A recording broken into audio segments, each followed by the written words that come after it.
What you are about to watch is for entertainment purposes only and does not constitute any type of advice. Always question the validity of what you see and what you hear. Viewer discretion is advised. Today's lecture is not for the faint at heart. It is a very difficult topic to talk about, and it is very thought-provoking. And it will also result in some people enraged due to their inability to handle the truth.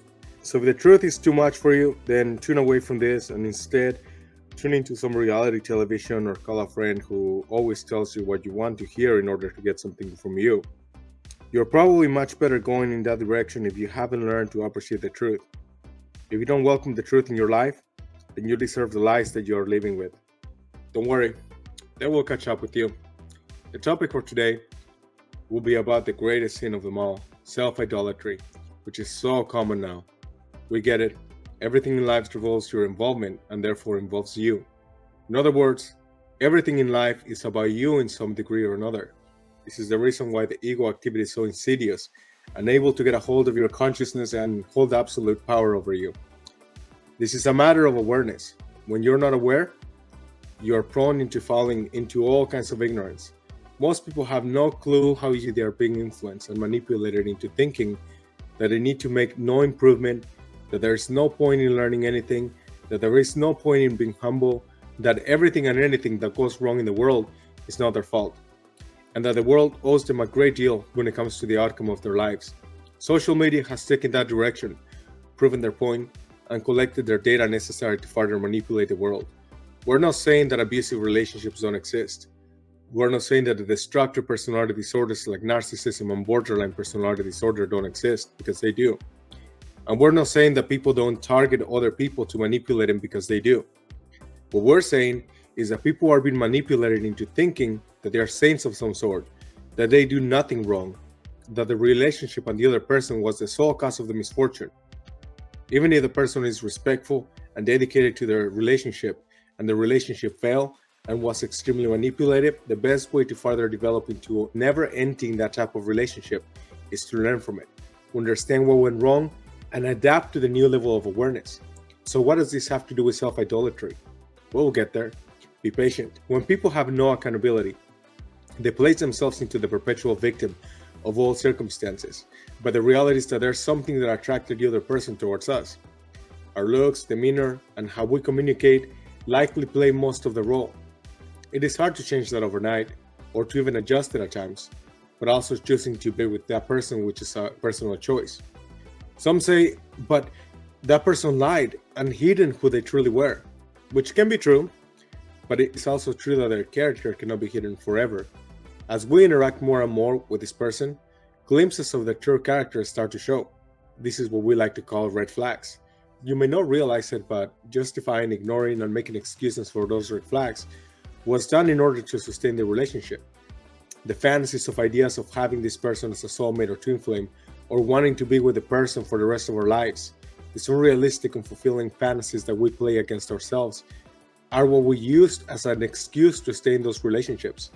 We hope and we wish for what we want it to be rather than for what it actually is. It is this self-deception that is the worst.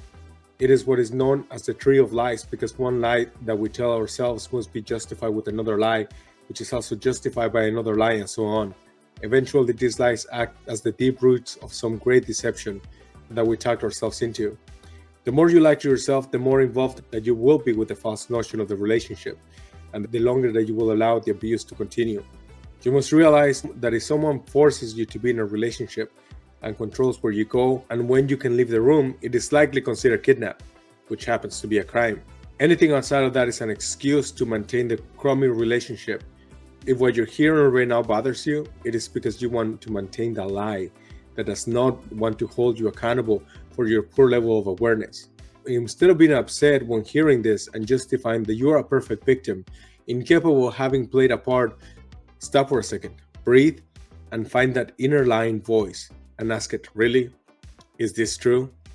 It will not be able to justify itself, and then you can discard it and instead analyze what you chose to ignore and why you ignored it. Be honest with yourself, as this will be your way out of the self-deception. Once you realize what self-deception involved, find out why you chose to maintain and excuse all the lies that you were told and the lies that you told yourself. Find the reason that you bonded yourself to that crummy relationship. Was it because you thought this was the most good-looking person that you could ever have? Was it because you thought that no one would ever be able to treat you better? If you were mistreated on a constant basis, you know that the thought is flawed. Was it that you thought that this person was your soulmate? Is it because you thought that this person was your twin flame? If so, who taught you such a stupid concepts? Remember who taught you that and say to yourself, garbage out, let all the ignorance go back to where it came from. I had a friend who was with some woman who he thought was his twin flame. She was not only nothing like him, she actually abused him and disrespected him on a constant basis.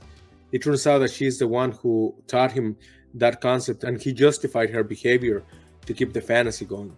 He eventually snapped out of it and told me that he was an idiot and that he was probably drunk throughout the whole relationship. He might as well have been. The point is to find out what excuse you are using and then recognize it as the excuse that it is. This will teach you not to overlook any mistreatment or unacceptable behavior, but most importantly, it will teach you how to expand your knowledge and find the flaws in your thinking so that you can improve. Where a lot of things goes into the narcissism or self-idolatry is when the person refuses to learn anything by blaming the other person for everything, does not recognize that there was a characteristic that was ignored, and thinks that the solution is to work on oneself. The reason that such piece of advice is so cringe is because most people think that this means going to the gym, working on their looks, and talking to their friends on social media about it. The solution is to learn from the failed relationships, understand why they happened, identify the flawed thinking, work on the relationship with God, work with a spiritual guide or a spiritual counselor, and work with a therapist who actually knows what he or she is talking about. I wish I could just leave it at working with a therapist. I was told by someone that when she had her divorce and decided to go see a therapist, she found out that the therapist normalized polygamy, threesomes, and group sex. I thought that was pretty gross and that a therapist should have had the license revoked. Telling those perversions to a vulnerable person is trashy. A good therapist will help the person work their relationships with the world, and a spiritual counselor can help the relationship with God. If the spiritual counselor has experience with hypnosis or meditation, this can help find the realization process. Many people like to use the term mental healing, but I don't like it because it implies that you're sick somehow. I'm sure there are brain dysfunctions that can affect thought process and behavior. I think that the problem is that you have been misled, and there's a deception in your life that is causing you most of your problems. I'm not an expert, and this is just an idea. You can subscribe to whatever you want. What I see is that if you need to heal, it implies that you have a condition, and sometimes conditions are notoriously difficult to treat or reverse. But if you're in darkness and living lies, all you need is to be told the truth and accept it. It also helps you resolve an understanding that there's nothing physically wrong with you, but rather that you have convinced yourself that there is something wrong with you, which in turn, the body has to simulate a narrative in order to make it appear like it is the truth. This is not all. The issue goes much deeper than that. It is what leads to self-idolatry. The person who is not able to accept and understand that they played a role in their failure goes on with the shitty advice and goes to the gym, which is good in its own. But after they work on looking better, which many times if the body looks good, it will feel good. However, they have learned nothing, so they will go on to just enter another crummy relationship where they will learn nothing again other than thinking that the solution is to love themselves more rather than work on loving God and learning to understand life, relationships, and how to navigate their way around how the world actually works. Eventually, the person continuously thinking that the solution is to love themselves much more, raising their expectations, and being even less willing to settle.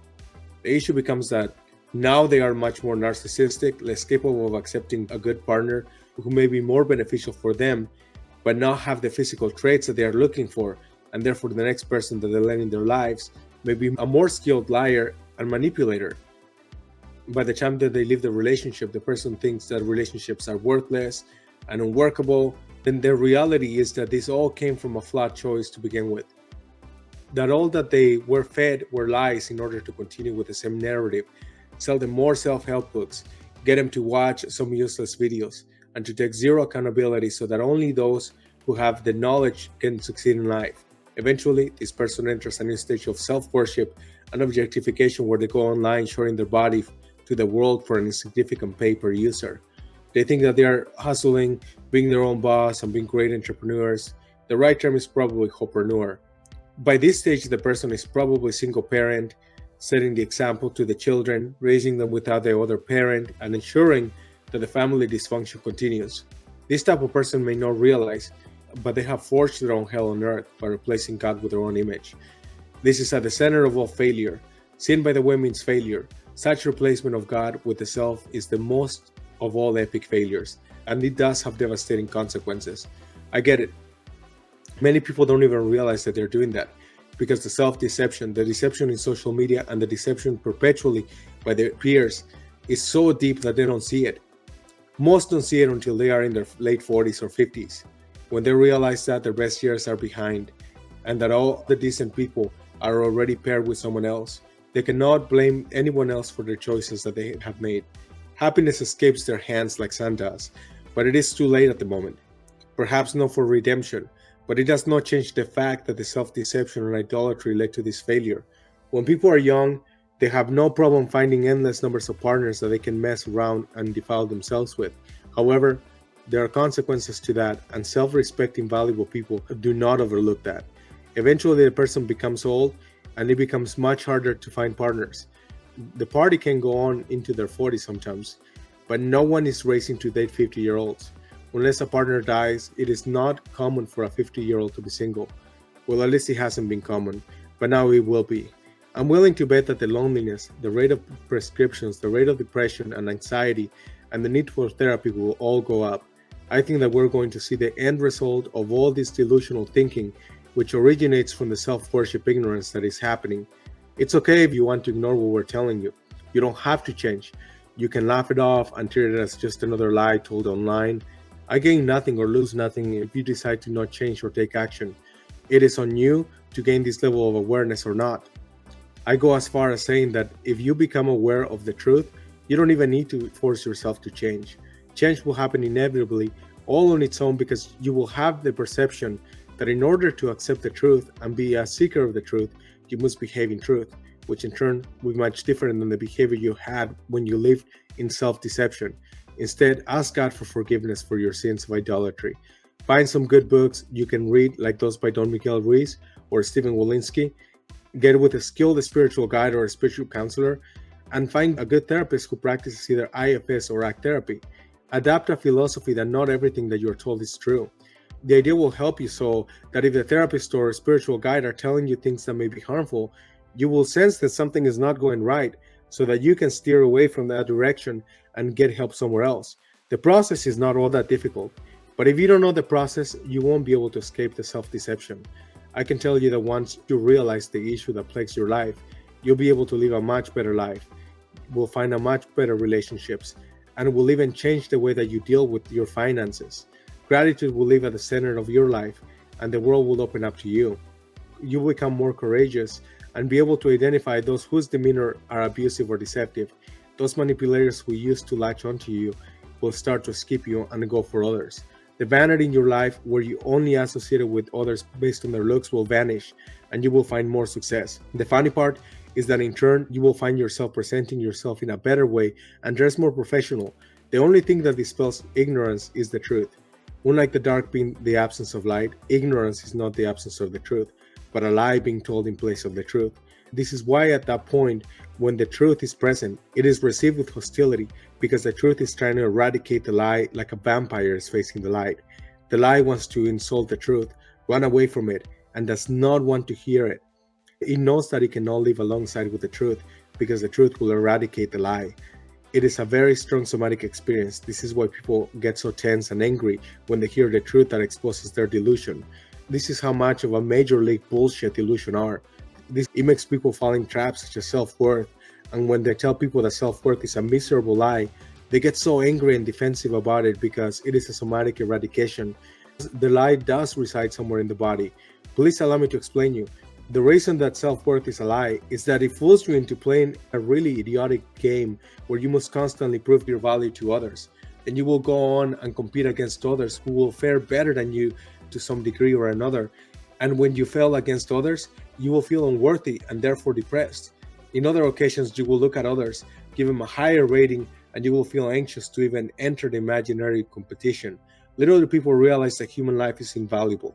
Yet we see people on Instagram and in the real world rating themselves and others from 1 to 10, and it's creating a level of vanity where people superficially pick partners who are not suitable to be with, or they sleep around with good-looking people and they think that achievable of looks is what they deserve for relationships, when in reality, the person doing the fling sees nothing beyond that fling. It feels the lie much more than it needs to, and if it is making you uncomfortable, then good, because you're either going to open your eyes or hide even more in the life of deception. What we care more about is the few who will turn to God and see the world for what it is. Even if it is only one person, we're okay knowing that we are improving the world one person at a time. We're not holding anything back, as you can tell. This is why we want to make you an invitation to our course Freedom 320, where you will learn about the system of personal freedom that will help you pick better and more productive relationships and wiser financial opportunities. I know we talk clearly about the spiritual guides and spiritual counselors. We also make you an invitation to become one through two great programs that we have. One is the Spiritual Resolution Training, and the other one is the Tarot Reading Levels 1 through 3. If you believe that the Bible forbids tarot reading, we will show you that it does not, because it is a guiding tool and a strategy, not a divination system. The grifters make you think that it is a divination system so they can get your money. If you already know tarot, we can show you how to do it a very different way and become an even better reader. We also have a functional behavioral science course called Functional Achievement Facilitation, which will help you match behavior, habits, and attitudes to realizations and success of one's goals. It helps you set realistic expectations, steer away from delusion, and find ways to meet your goals. We also have some very interesting books to help you understand life even better. We make no promises or hold guarantees of any type, but I hope you realize that those are the best courses you can plug into, the ones that promise you nothing and allow you to discover your potential. May God bless you.